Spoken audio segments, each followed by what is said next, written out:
पिछली वीडियो में हमने फॉर्मूला ऑफ यूनिफॉर्म मोशन पढ़ा। अब हम पढ़ेंगे वेलोसिटी टाइम ग्राफ। तो चलिए इसको स्टार्ट करते हैं। देखिए वेलोसिटी टाइम ग्राफ क्या होगा। ये एक ग्राफ होगा जो किस किस के बीच में होगा, जो वेलोसिटी और टाइम के बीच में होगा।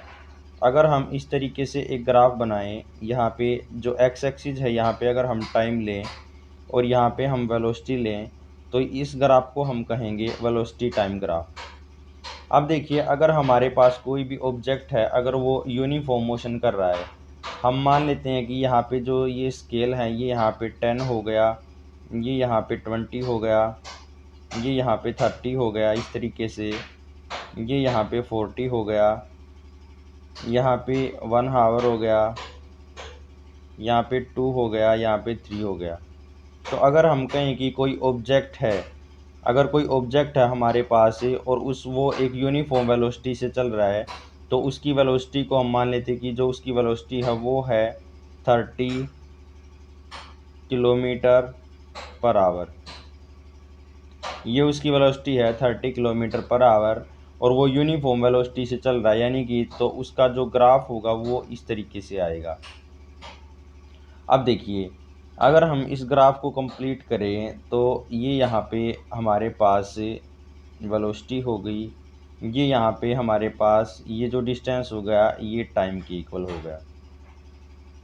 तो अगर हम इस ग्राफ को देखें तो ये हमारे पास एक रेक्टेंगल की फॉर्मेशन होती है ये, और जो रेक्टेंगल का एरिया होता है वो होता है लेंथ इनटू ब्रेड्थ।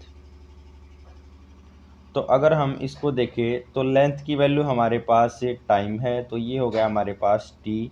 ब्रेड्थ की वैल्यू होगी हमारे पास वी, या इसको हम बोल सकते हैं v इंटू टी। अब ये यहाँ पे वेलोसिटी है, ये यहाँ पे टाइम है। जब हम वेलोसिटी को टाइम के साथ मल्टीप्लाई करते हैं तो हमारे पास आता है डिस्प्लेसमेंट।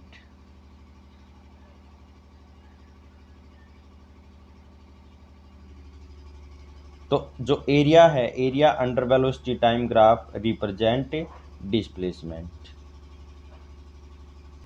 नेक्स्ट जो हम बात करते हैं वो करते हैं पोजीशन टाइम ग्राफ की। तो पोजीशन टाइम ग्राफ में देखिए अगर हम ग्राफ बनाएं टाइम, और ये यहाँ पे हम जो ले रहे हैं वो टी ले रहे हैं, और यहाँ पे जो हम ले रहे हैं वो डिस्प्लेसमेंट ले रहे हैं, एक्स मान लेते हैं।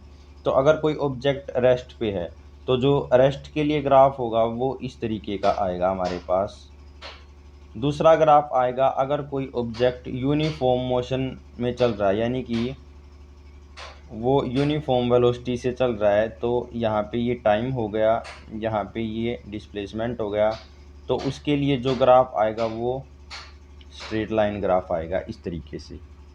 ऐसे ही अगर हम ग्राफ बनाएं नॉन यूनिफॉर्म मोशन के लिए, तो नॉन यूनिफॉर्म मोशन के लिए जो ग्राफ होगा, अगर वो टाइम और एक्स एक्सिस के एक्स के बीच में बनाएं, तो वो जो ग्राफ हो सकता है वो किसी भी तरीके से हो सकता है, वो इस तरीके से भी हो सकता है। वो जो ग्राफ हो सकता है वो इस तरीके से भी हो सकता है। उसके अलग अलग जो कर्व हैं उसके लिए अलग अलग कर्व आ सकती हैं। तो ये कुछ ग्राफ हैं जो यहाँ पे इम्पोर्टेंट हैं। चलिए अगला टॉपिक करते हैं। अगला जो टॉपिक है वो है हमारे पास रिलेटिव वेलोसिटी। तो रिलेटिव वेलोसिटी का मतलब देखिए नाम से ही पता चल रहा है रिलेटिव वेलोसिटी, यानी कि जब हम दो ऑब्जेक्ट की वेलोसिटी को कंपेयर करते हैं तो उसको हम रिलेटिव वेलोसिटी बोलते हैं। तो इसकी जो डेफिनेशन लिखी जाती है वो लिखी जाती है relative velocity of one object with respect to another is the velocity with which one object move with respect to another object. यानी कि जब एक ऑब्जेक्ट दूसरे ऑब्जेक्ट के साथ मूव कर रहा है तो उन दोनों की जो वेलोसिटी है उसका कंपैरिजन करते हैं, उसकी वेलोसिटी को हम देखते हैं, तो उसको हम रिलेटिव वेलोसिटी बोलते हैं। अब देखिए इसका एक्सप्रेशन निकालते हैं हम।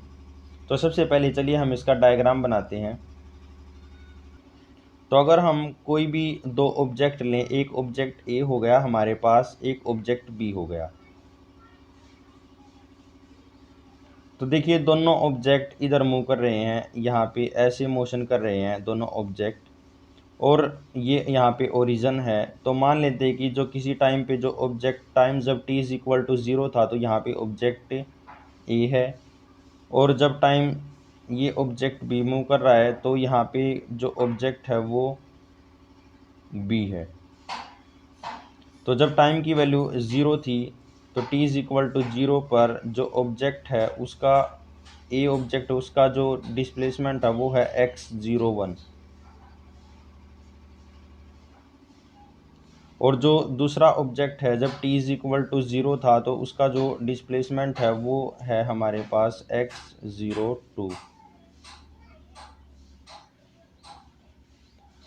अब देखिए कुछ टाइम t के बाद हम मान लेते हैं कि जो ये ऑब्जेक्ट a है ये यहाँ पे पहुँच गया और इसने जो डिस्प्लेसमेंट ट्रैवल किया वो यहाँ से यहाँ तक ट्रैवल किया। इसकी वेलोसिटी जो ऑब्जेक्ट की है उसको हम v1 लेते हैं, तो इसने जो डिस्टेंस ट्रैवल किया वो होगा v1 इंटू टी। ऐसे ही जो ऑब्जेक्ट b है वो यहाँ पे पहुँच गया तो इसने जो डिस्टेंस ट्रैवल किया वो होगा v2 इंटू टी। ये हमारे पास इसका डायग्राम होगा। तो चलिए अब इसका जो डिस्प्लेसमेंट है टी टाइम पे वो लिखते हैं।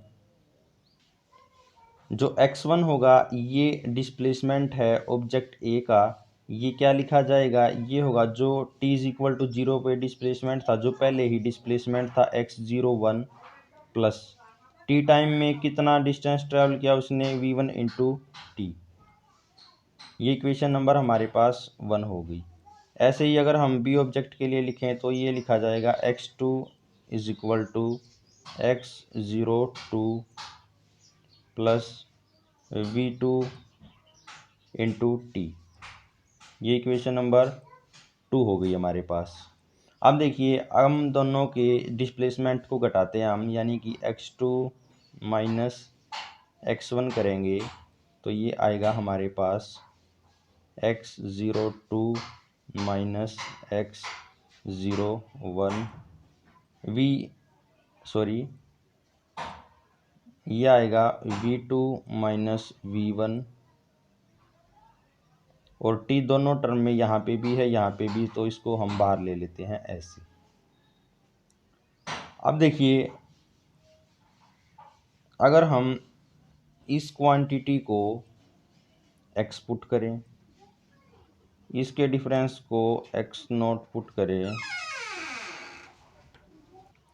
इसका मतलब ये हो गया कि जब टाइम यानी t था, जब टाइम t था तो दोनों ऑब्जेक्ट का जो डिस्प्लेसमेंट का डिफरेंस था वो यहाँ पे x था।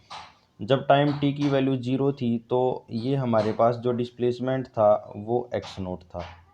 तो अगर हम इनको इस इक्वेशन में पुट करें तो हमारे पास आएगा x is equal to x0 plus v2 minus v1 into टी। तो यहाँ से ये हमारे पास वेक्टर क्वांटिटी है क्योंकि हम डिस्प्लेसमेंट ले रहे हैं। इसको हम ऐसे लिख सकते हैं x minus x0 is equal to v2 minus v1, ये सभी वेक्टर क्वांटिटी हैं, इंटू टी। नेक्स्ट स्टेप में हम इस t को नीचे लेके आएंगे तो x minus x0 divided by t is equal to v2 minus v1।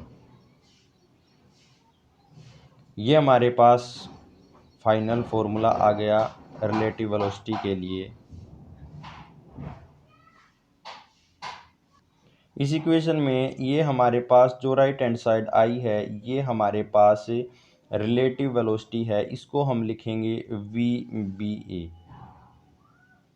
तो ये होगा हमारे पास v2 माइनस v1। अब हम इसके स्पेशल केसेस को देखते हैं।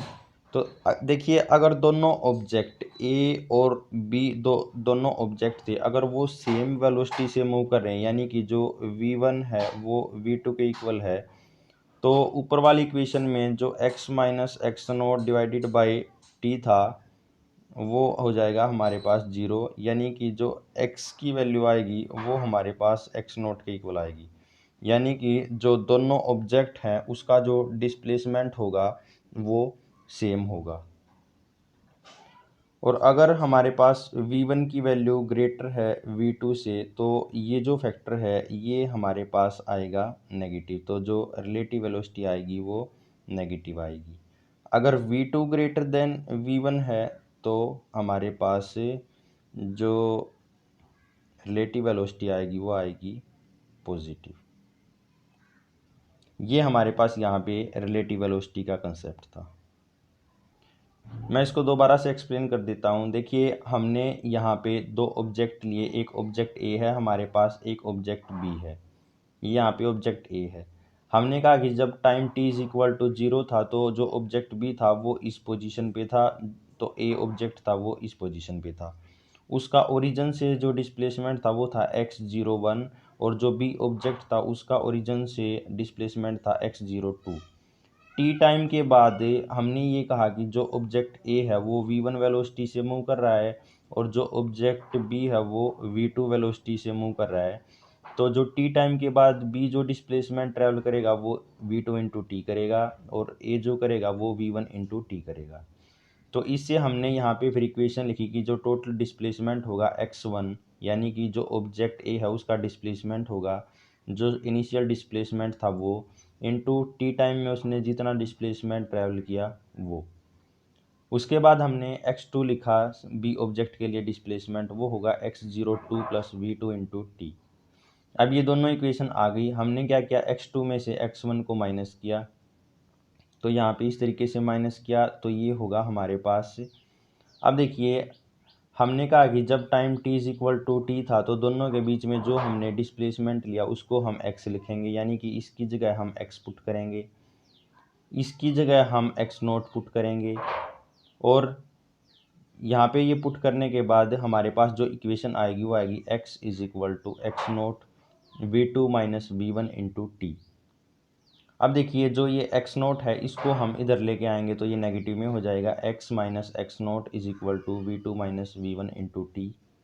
अब देखिए ये जो t है इसको भी नीचे लेके आते तो हमारे पास आएगा x minus x0 by T is equal to v2 minus v1। अब ये जो राइट की टर्म है यही हमारे पास रिलेटिव वेलोसिटी होती है v2 माइनस v1, तो इसको हम लिखेंगे vba, यानी कि relative velocity of a and b। ये होगा हमारे पास v2 माइनस v1। अब देखिए अगर दोनों ऑब्जेक्ट सेम वेलोसिटी से चल रहे हैं तो v1 की वैल्यू v2 के इक्वल हो जाएगी, तो ये आएगा हमारे पास x minus x0 is equal to 0, यानी कि x की वैल्यू x0 के इक्वल आएगी।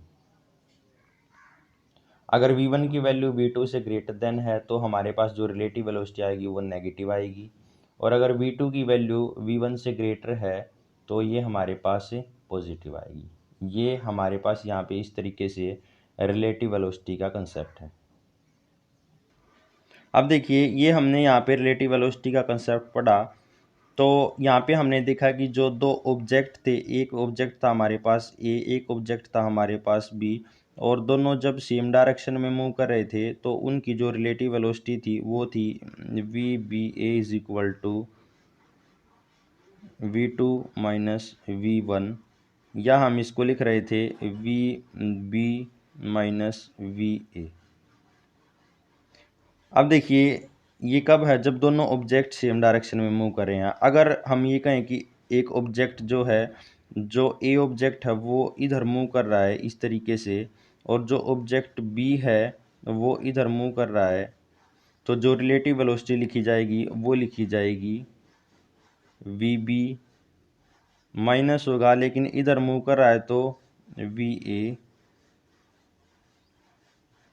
तो ये होगा हमारे पास V B plus V A. तो जो रिलेटिव वेलोसिटी लिखी जाएगी वो इस तरीके से लिखी जाएगी।